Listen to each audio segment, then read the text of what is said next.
Commander Jake Morrison stood at the bridge of the U.E.'s Defender, staring out the endless stars through the massive viewport. The ship hummed quietly around him as it moved through deep space, far from Earth and deeper into the galaxy than any human had ever traveled before. His crew of 50 men and women worked at their stations, monitoring instruments and checking systems as they explored this new region of space. Jake had been commanding exploration missions for 8 years, but this trip felt different somehow. The silence of space seemed heavier today, and an uneasy feeling sat in his stomach like a stone. Dr. Lisa Carter looked up from her research station, where she had been studying samples of alien plant life they had collected from the last planet they visited. She was a brilliant woman in her 30s, with short brown hair and kind eyes that always seemed to be thinking about something interesting. Lisa had joined the exploration program because she wanted to understand life beyond Earth, and so far, she had discovered 12 new species of plants and 6 types of strange bacteria. She enjoyed her work, but today something felt wrong. The instruments were picking up strange signals from deeper in space, signals that seemed to be getting stronger. The communication officer, a young man named Pete Williams, suddenly straightened in his chair. His screen was flashing with incoming messages, and his face went pale as he read what was appearing. Pete had been working communications for 3 years, and he had never seen anything like this before. The message was coming from somewhere very far away, but the signal was so strong it seemed like the sender was right next to them. He pressed a few buttons and turned to look at Jake with worried eyes. "Commander, we're getting a message," Pete said, his voice shaking slightly. "It's not from Earth, and it's not from any of our other ships. The signal is incredibly powerful. Sir, whoever is sending this has technology far beyond anything we have." Jake walked over to Pete's station and looked at the screen. The message was written in perfect English, which was strange because they had never made contact with any alien species that could speak their language. The text was formal and cold, like something a government might send to announce bad news. Jake read the first few lines and felt his heart begin to beat faster. This was not good news at all. "Put it on the main screen," Jake ordered, and Pete quickly transferred the message to the large display at the front of the bridge. The entire crew stopped what they were doing and turned to look as the words appeared. The message was short, but terrifying in its simplicity. It read like a death sentence written by someone who had the power to carry it out. Dr. Carter stood up from her station and walked closer to the screen, reading the message carefully. Her scientific mind was trying to process what she was seeing, but the implications were almost too big to understand. If this message was real, then humanity had just made contact with something much more powerful than they had ever imagined.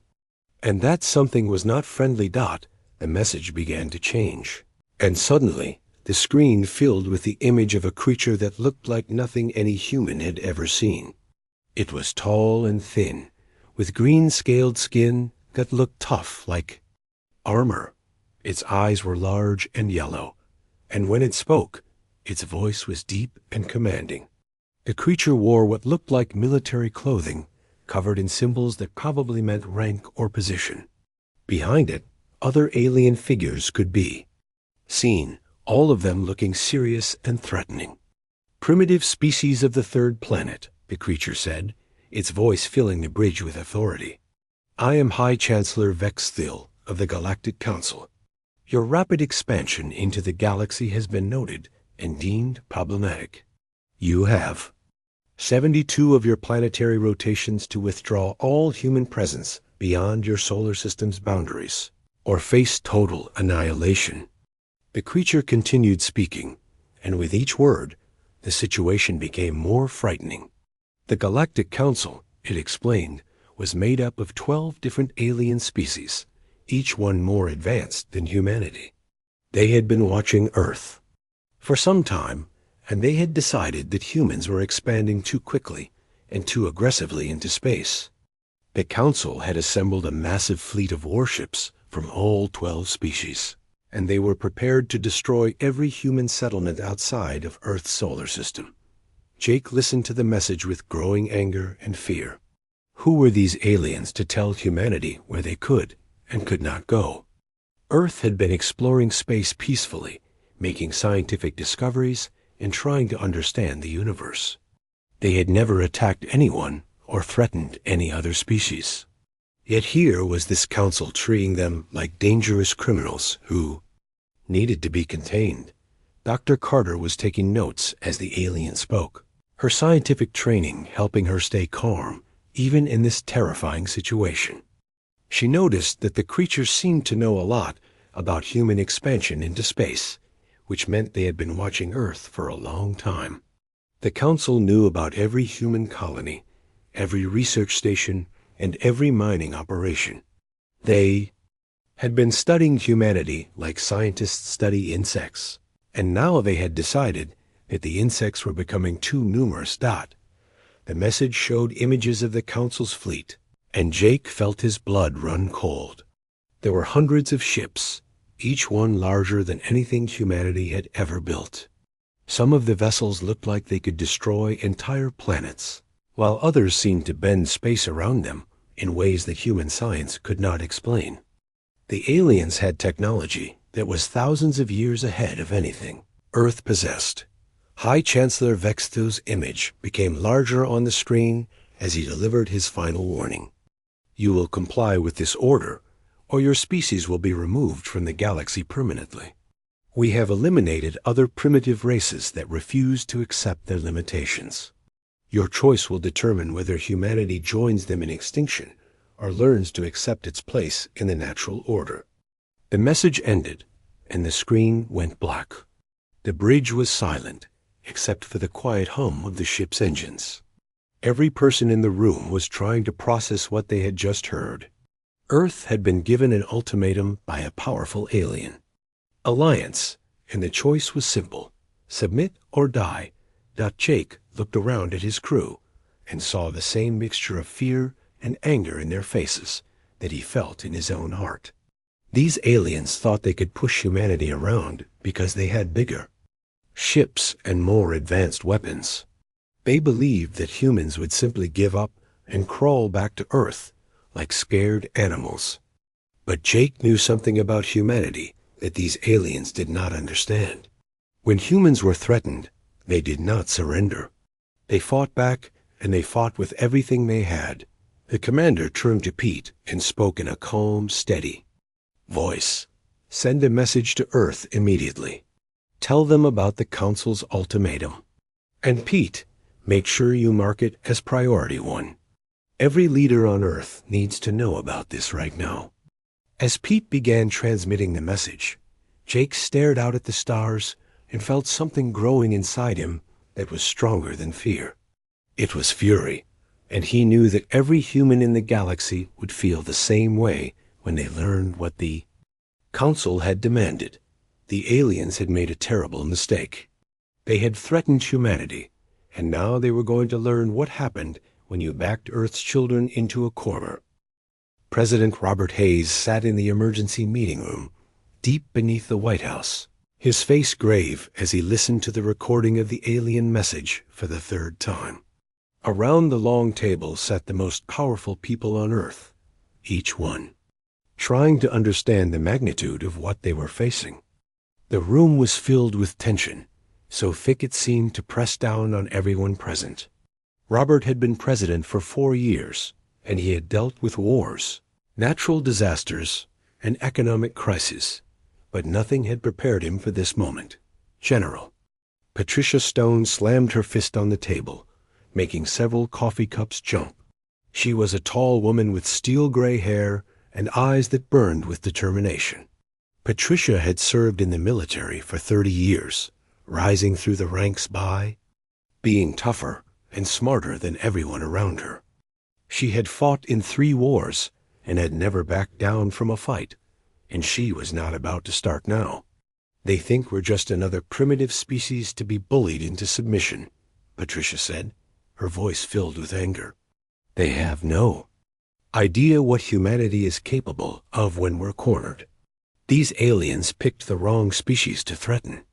Admiral Kevin Barnes nodded in agreement as he pulled up holographic displays that filled the air above the table.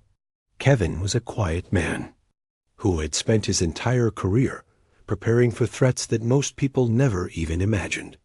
He had been put in charge of the Space Defense Force 5 years ago, and since then he had been working on projects that even the president had not known about until today. "Ladies and gentlemen," Kevin said, his voice calm despite the chaos around him, "what you're about to see has been classified at the highest levels. We've been preparing for this kind of threat for decades, ever since we first started exploring beyond our solar system." The holographic displays showed images of massive installations on the moon that looked like ordinary mining operations from the outside. But as Kevin manipulated the display, the true nature of these facilities became clear. Hidden beneath the surface were weapon systems that could destroy entire fleets of enemy ships.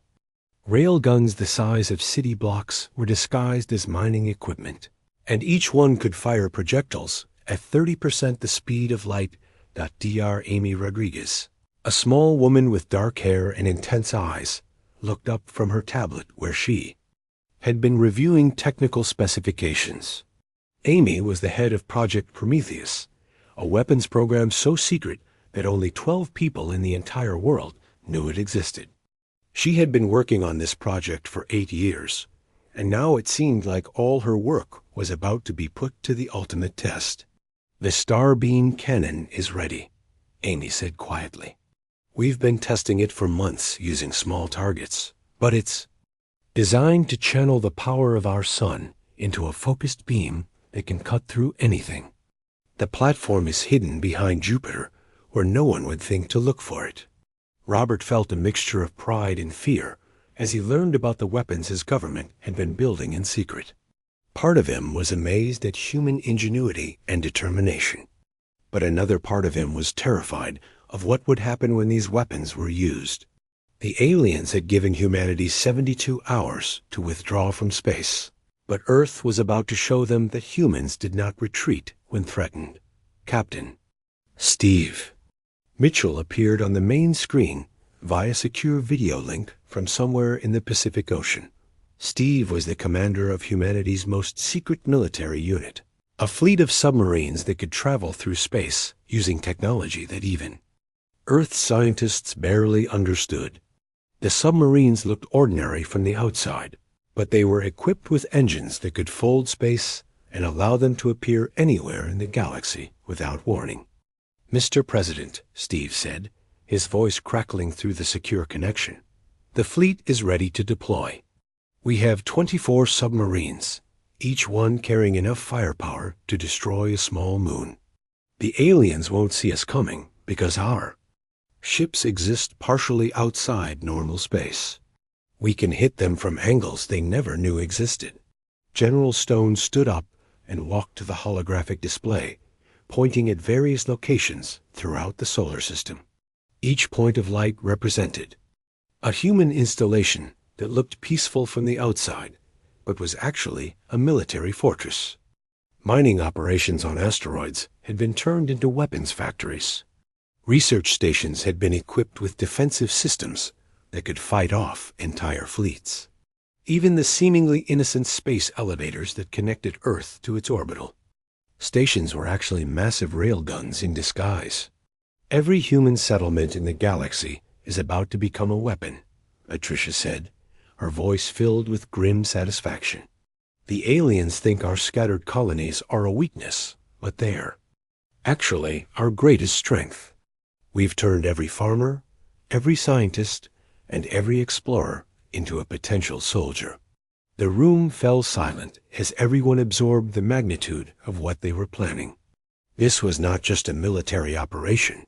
It was a complete transformation of human civilization from peaceful explorers into a species ready for total war.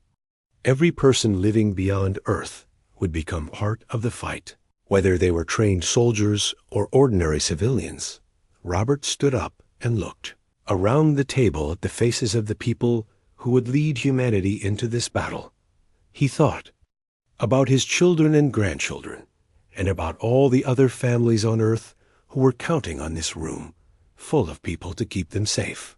The aliens had given humanity a choice between submission and death, but Earth was about to show them that there was a third option. "We're not going to withdraw," Robert said, his voice steady and strong. "We're not going to surrender. And we're not going to let anyone tell us where we can and cannot go in this galaxy. If the Council wants a war, then we'll give them one they'll never forget." Kevin pulled up another display showing the positions of all human forces throughout the galaxy. Thousands of tiny lights represented everything from massive battleships to single-person mining vessels, and all of them were about to become part of Earth's response to the Council's ultimatum. The aliens had expected humanity to cower in fear, but instead they were about to face the fury of an entire species that refused to be intimidated. Dr. Rodriguez looked at her tablet and began typing rapidly, sending activation codes to weapons systems throughout the solar system. Project Prometheus was about to become operational, and soon the aliens would learn what happened when someone threatened Earth's children. The Starbeam cannon had enough power to cut through the largest alien ships like they were made of paper, and Amy could not wait to see the look on the Council's faces when they realized what they were up against. The meeting continued for several more hours as plans were finalized and orders were given. By the time the sun rose over Washington, D.C., humanity had transformed from a peaceful species of explorers into a military force ready to fight for their right to exist in the galaxy. The Council had given Earth 72 hours to withdraw, but those hours were about to become the most dangerous time in the aliens' long history. As the meeting ended and everyone prepared to leave, Robert looked around the room one last time. These people had just made the decision that would determine the future of humanity, and he was proud to be leading them into the unknown. The aliens thought they were dealing with a primitive species, but they were about to learn that humans were anything but primitive when their survival was at stake. Captain Tony Clark gripped the controls of his stealth fighter as it moved silently through the darkness of space toward the Zephyrian supply depot. Around him, 11 other human pilots flew in perfect formation, their ships invisible to alien sensors thanks to technology that Earth had been developing in secret for years. Tony had been flying combat missions for 10 years, but this was different from anything he had ever done before. This was not just a military strike. It was humanity's declaration that they would not be pushed around by anyone. The Zephyrian depot was massive, a floating city in space that supplied the alien fleet with everything they needed to wage war. It was heavily defended with energy shields and weapon systems that could destroy entire squadrons of conventional fighters. But Tony and his team were not flying conventional fighters. Their ships were equipped with quantum torpedoes that existed in multiple dimensions at the same time, making them impossible to stop with normal defenses. "Target acquired," Tony said into his radio, his voice calm despite the adrenaline coursing through his veins. "Beginning attack run in 30 seconds. Remember, we hit them fast and hard, then get out before they know what happened." The other pilots confirmed their readiness, and Tony felt a surge of pride in his team. These men and women had volunteered for what was essentially a suicide mission, but none of them had hesitated when they learned what the Council had demanded. They understood that this moment would determine whether humanity remained free or became slaves to alien masters. Meanwhile, 17 light-years away, Lieutenant Colonel Diana Muir stood in the command center of the Titan mining colony, watching as alien ships approached their position. The colony looked like a simple mining operation from the outside, but Diana knew that appearances could be deceiving. Hidden beneath the surface were weapon systems that had been installed over the past 5 years. Disguised as mining equipment and research facilities, Diana was a tough woman who had grown up on frontier worlds where Survival depended on being ready to fight at a moment's notice. She had been put in charge of Titan's defenses because she understood that sometimes the best defense was a good offense. The approaching alien ships thought they were about to destroy a helpless mining colony, but they were actually flying into a most heavily defended position in human space. "All units, this is Control," Diana said over the colony's communication system. "The enemy is approaching our position. Remember your training, and remember what we're fighting for. These aliens think they can tell us where we can and cannot live, but we're about to show them that humans don't back down from bullies." The miners and technicians who worked on Titan had been training for this moment for years. Every person in the colony knew how to operate the hidden weapon systems, and every building had been designed to serve as a fortress if necessary. The aliens were about to learn that attacking a human settlement was like kicking a nest of angry hornets back in the Sol system. Dr. Amy Rodriguez sat in the control room of the secret weapons platform hidden behind Jupiter. The platform was invisible to most sensors because it was built into a large asteroid that looked like nothing more than space debris. But inside that asteroid was the most powerful weapon humanity had ever created, a star beam cannon that could channel the energy of the sun itself into a focused beam of destruction. Amy had spent 8 years of her life working on this project, and now she was about to find out if all her efforts had been worth it. The weapon had been tested on small targets, but today it would be fired at the Council's flagship, a massive dreadnought that was supposedly invincible. Amy knew that the success or failure of this shot could determine the outcome of the entire war. "Targeting the enemy flagship," Amy said to her team of technicians. "Power levels are at maximum. Firing solution is locked in. This is for everyone who ever dreamed of exploring the stars without having to ask permission from alien bullies."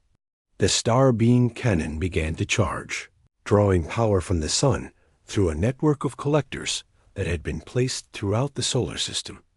The weapon created a focused beam of stellar energy that could travel across space at the speed of light, making it impossible for enemy ships to dodge once it was fired. Amy watched the power levels climb on her display and felt a mixture of excitement and terror at what she was about to unleash. Across the galaxy, similar scenes were playing out as human forces prepared to strike back at the Council's ultimatum. On every world where humans had settled, ordinary people were transforming into warriors ready to defend their right to exist. Farmers were activating hidden weapon caches. Scientists were turning their research equipment into military tools. Even diplomats were preparing to shed their peaceful facades and reveal the soldiers underneath. Commander Jake Morrison, still aboard the UES Defender, received new orders from Earth that made his heart race with anticipation.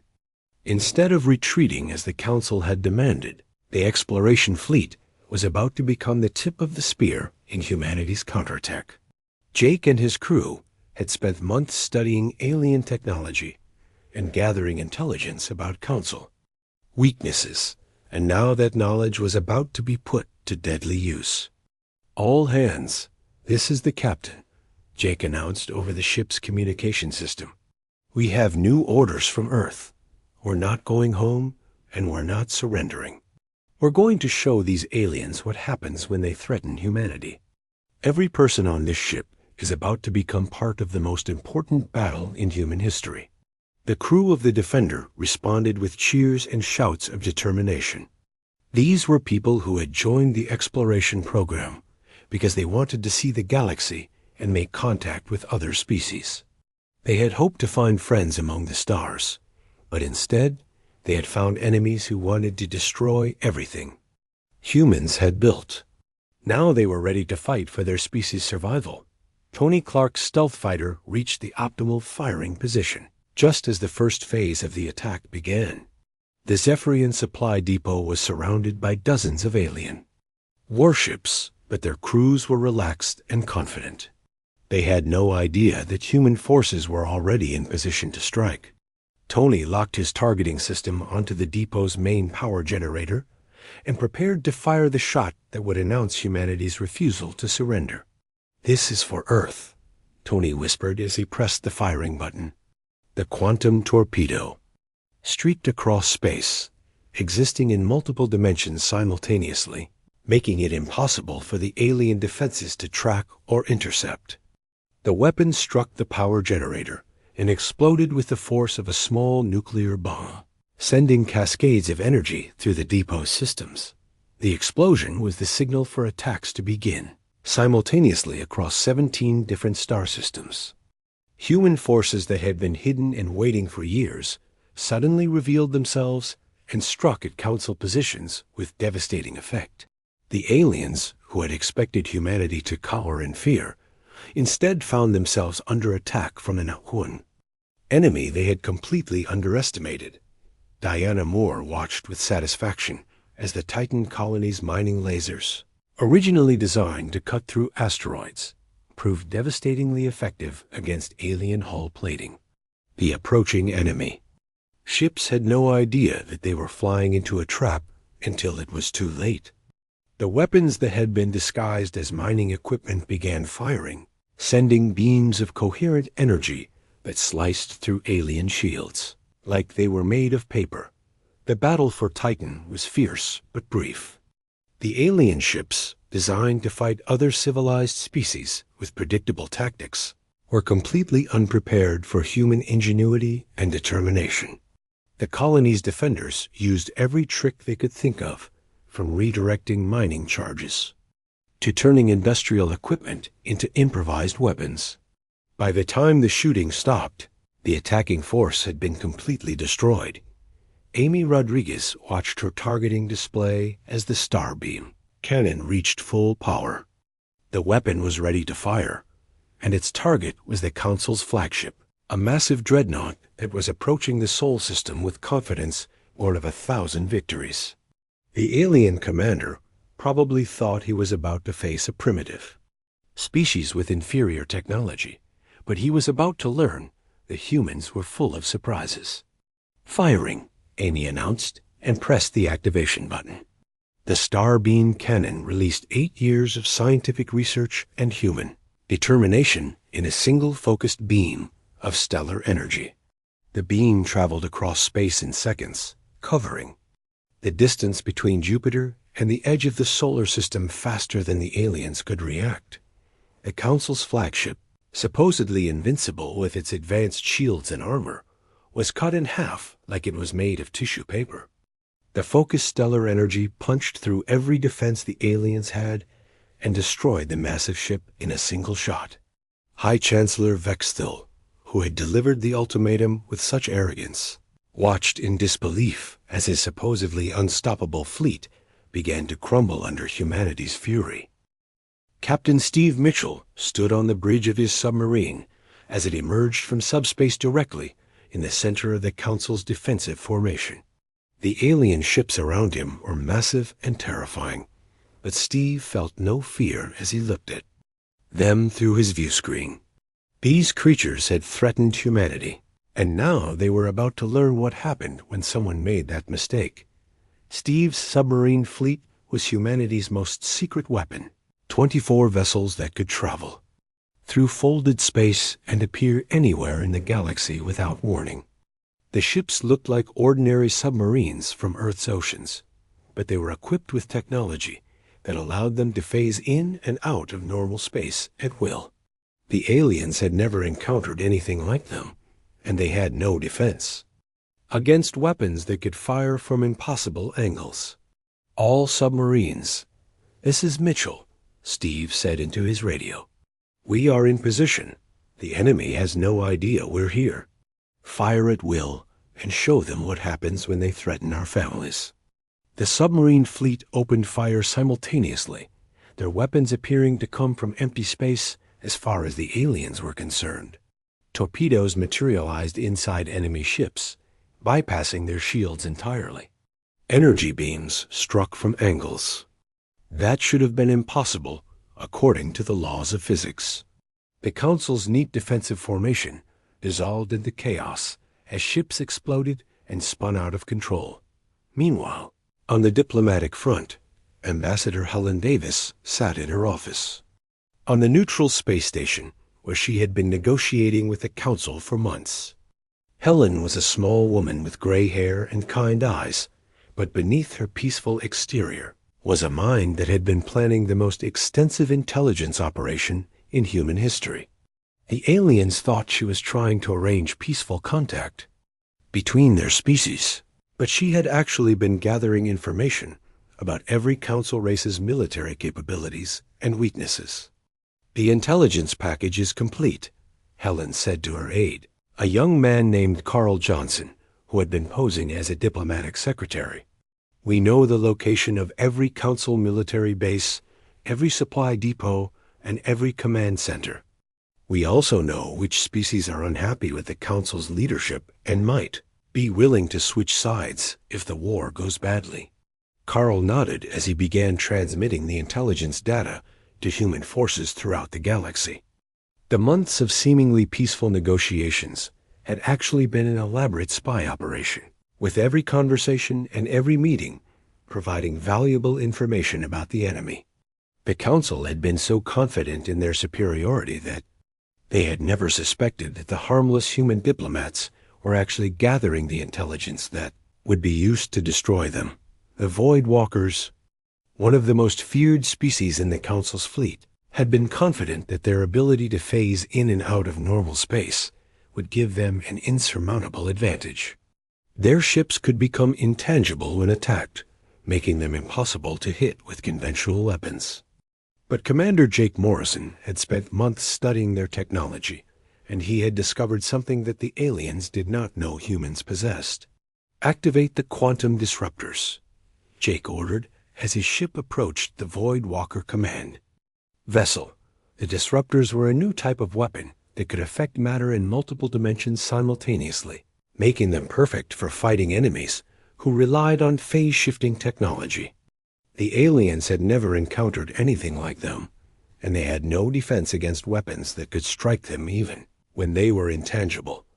The Void Walker ship tried to phase out of normal space when it detected the approaching human vessel, but the quantum disruptors followed it into whatever dimension it was hiding in. The alien crew watched in horror as their supposedly impenetrable defenses were useless against humanity's newest weapon. The ship exploded in a brilliant flash of light that could be seen across multiple dimensions simultaneously. General Patricia Stone coordinated the ground assault from Earth's command center, her voice calm and professional despite the chaos of battle raging across the galaxy. Patricia had been planning this operation for months, and now she was watching as her carefully laid plans unfolded with devastating precision. Human soldiers, transported by Steve's submarine fleet, were launching simultaneous attacks on Council homeworlds, bringing the war directly to the aliens' doorsteps. Ground forces are reporting successful landings on 12 Council worlds, Patricia announced to the command staff. The enemy is completely unprepared for ground combat. They've relied on their space fleets for so long that they've forgotten how to fight on the surface of planets. The human soldiers were discovering that their training on Earth's diverse and harsh environments had given them a tremendous advantage over alien forces. Soldiers who had learned to fight in Earth's deserts found that the sandy wastelands of the Korthik homeworld were easy to navigate. Marines who had trained in Earth's jungles adapted quickly to the forest worlds of the Zephyrian Empire. The aliens, who had grown soft after centuries of easy victories, were no match for humans who had been hardened by Earth's unforgiving conditions. Dr. Lisa Carter, still aboard the UES Defender, was analyzing the wreckage of destroyed alien ships and making disturbing discoveries. The Council's technology was advanced, but it was also predictable and standardized. Every species in the Alliance used similar weapons and defensive systems, making them vulnerable to tactics that could exploit their common weaknesses. Lisa realized that the Council's greatest strength, their unity and standardization, had become their greatest weakness when facing an enemy as unpredictable as humanity. Their technology is impressive, but it's designed for fighting other civilized species, Lisa reported to Jake. They've never faced an enemy that fights with pure fury and determination. Their weapons are designed to disable rather than destroy, and their tactics assume that their enemies will fight according to established rules of warfare. Jake nodded grimly as he watched another alien ship explode on his view screen. The Council had made the mistake of thinking that all species were like them, civilized and predictable. They had never encountered anything like humanity, a species that would use any weapon and any tactic to protect their families and their freedom. The aliens were learning too late that humans did not believe in fighting fair when their survival was at stake. The psychological impact of humanity's counterattack was proving to be as devastating as the physical destruction. For the first time in 1,000 years, the Council was facing an enemy that seemed to be winning. Their supposedly invincible fleets were being destroyed, their homeworlds were under attack, and their allies were beginning to question whether they had chosen the right side in this war.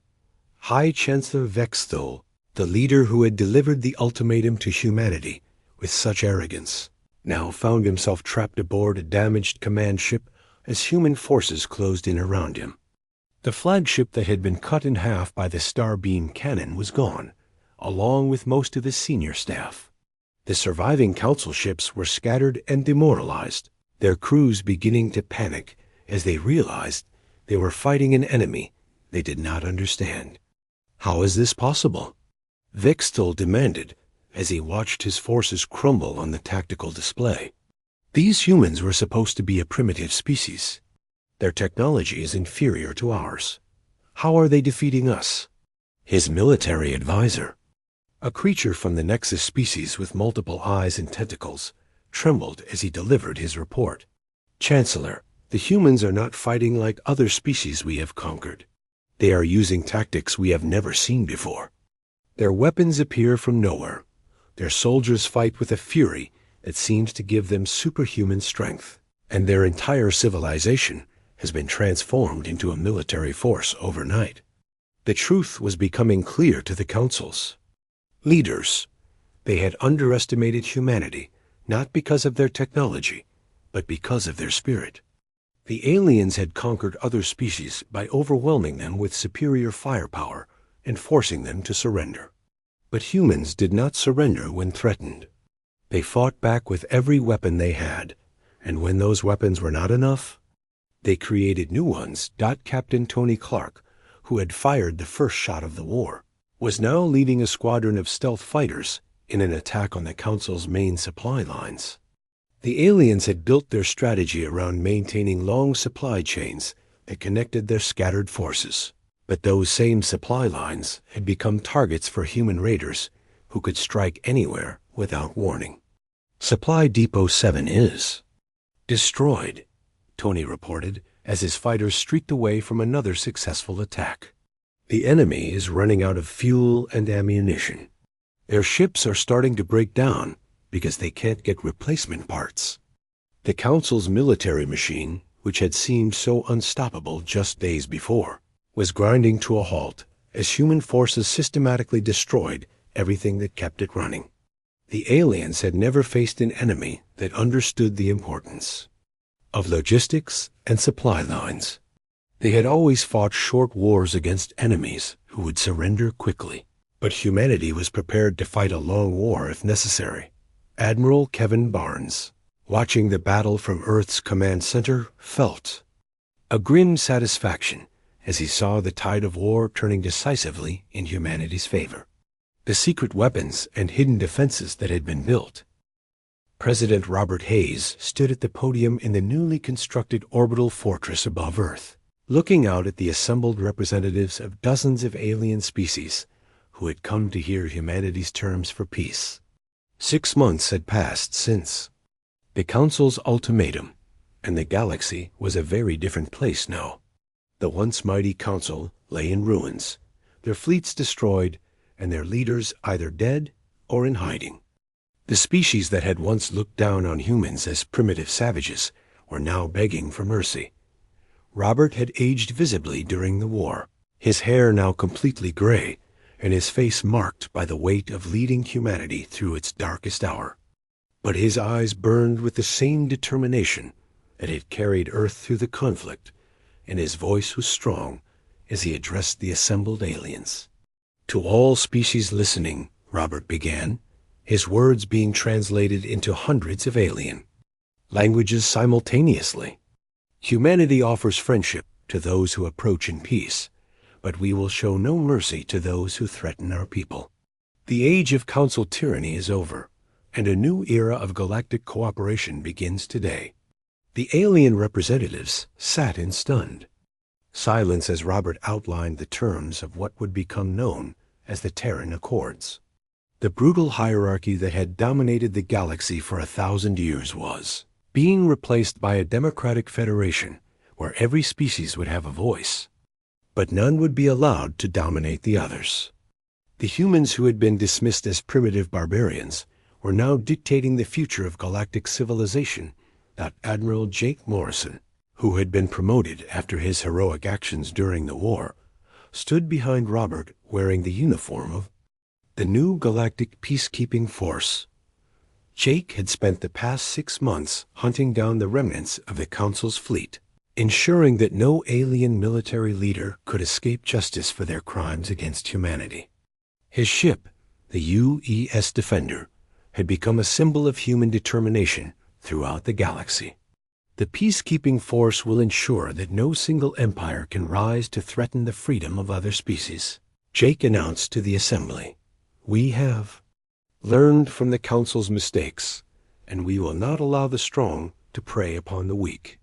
Every species will be protected, and every world will be free to determine its own destiny." The aliens who had survived the war looked at Jake with a mixture of respect and fear. They had learned that humans were not the weak primitives they had been portrayed as, but were instead a species capable of incredible violence when their freedom was threatened. The peacekeeping force was composed entirely of human volunteers, men and women who had proven during the war that they would go to any lengths to protect innocent people. Dr. Lisa Carter, now the head of the Xenobiological Research Institute, stepped forward to address the scientific implications of the new order. Lisa had spent the months since the war studying the alien species and learning about their unique biology and culture. Her work had helped humanity understand that the galaxy was full of diverse and fascinating life forms that deserved protection and respect. The Institute will work to preserve and study all forms of life in the galaxy, Lisa said, her voice filled with the same passion that had driven her to explore the stars. "We will heal the wounds left by centuries of council oppression and help every species reach its full potential. The same human curiosity that drove us to explore the stars will now work to understand and protect our galactic neighbors." The research stations that had been disguised as weapons platforms during the war were being converted into centers of learning and discovery. The mining operations that had served as military bases were returning to their original purpose of extracting resources for the betterment of all species. Humanity was proving that they could be as dedicated to peace as they had been to war. General Patricia Stone, now the head of the Galactic Defense Council, outlined the military aspects of the new order. Patricia had spent the war coordinating attacks on Council positions, but now she was focused on preventing future conflicts. The defensive networks that had been built to protect human colonies were being expanded to cover all member species of the new Federation. "We will maintain the strength necessary to deter aggression," Patricia announced. "But that strength will be used only to protect the innocent and preserve the peace. The weapons that were forged in humanity's fury will now serve as guardians of galactic freedom." The hidden weapons systems that had been Earth's secret advantage during the war were being shared with allied species, ensuring that no future tyrant could threaten the galaxy's freedom. The Starbeam cannon that had destroyed this Council's flagship was being duplicated and placed throughout the galaxy as a deterrent. To any species that might consider following the Council's example, Captain Steve Mitchell, whose submarine fleet had been crucial to humanity's victory, was now training alien crews to operate similar vessels. The technology that had allowed human forces to appear anywhere in the galaxy without warning was being used to create a rapid response force that could intervene in conflicts before they escalated into full-scale wars. A galaxy will never again be held hostage by a single military force, Steve explained to his mixed crew of human and alien officers. Our defensive networks will ensure that help can reach any threatened world within hours, not months. Number species will ever again face the kind of ultimatum that was delivered to humanity. The few surviving council leaders who had been captured during the war were being held in a special prison facility, where they served as a reminder of what happened when power was abused. High Chancellor Vexthal, the alien who had delivered the ultimatum to humanity with such arrogance, was now a broken creature who spent his days writing memoirs about the folly of underestimating other species. Dr. Amy Rodriguez, whose star beam Cannon had turned the tide of the war, was now working on peaceful applications of her technology. The same principles that had been used to create a weapon capable of destroying entire fleets were being applied to projects that could terraform dead worlds and create new homes for displaced species. The power that was used to destroy the Council's tyranny will now be used to build a better galaxy, Amy said as she demonstrated her latest creation, a device that could transform barren planets into garden worlds. We will use our technology to heal the damage that was done and create opportunities for all species to thrive. The transformation of human society during the war had been permanent. The farmers who had activated hidden weapon caches were now part of a civilian defense force that could respond to any threat. The scientists who had turned their research equipment into military tools were applying their creativity to peaceful projects that benefited all species. The diplomats who had revealed themselves to be trained soldiers were now working to prevent future conflicts through negotiation and understanding. Commander Morrison looked out at the assembled aliens and felt a deep satisfaction at what humanity had accomplished. The species that had been threatened with extinction had not only survived, but had become the leaders of a new galactic order based on freedom and cooperation. The scattered human colonies that the Council had seen as easy targets were now beacons of hope for oppressed species throughout the galaxy. The galaxy has learned that freedom is worth fighting for, Jake said to his officers as they prepared to return to their peacekeeping duties. Now we must prove that it is worth preserving. We have shown that humanity will not be bullied or intimidated, but we must also show that we can be trusted with the power we have won. The years that followed would test humanity's commitment to the principles they had fought to establish. There would be challenges and setbacks, conflicts that would require the peacekeeping force to intervene, and species that would test the limits of the new order. But the foundation had been laid for a galaxy where every species could live in freedom and dignity. The message that had been sent throughout the galaxy was clear and unmistakable. Humanity had arrived as a major power, and they had no intention of using that power to dominate others. The same fury that had been unleashed against the Council's tyranny would be turned against any species that threatened the peace. The galaxy would never again be ruled by fear and oppression. The Council's ultimatum, which had been intended to contain humanity's expansion, had instead catalyzed their transformation into the galaxy's protectors. The threat that was supposed to force humans to retreat to their home system had instead motivated them to claim their rightful place as leaders of a free and democratic galactic community. The aliens who had underestimated humanity's determination had learned too late that some species could not be intimidated, and that threatening humanity's children was the biggest mistake anyone could make. The story of the war had already become legend throughout the galaxy, told and retold by species who had been liberated from Council oppression. It was a tale of courage and determination, of a species that had refused to surrender when faced with overwhelming odds.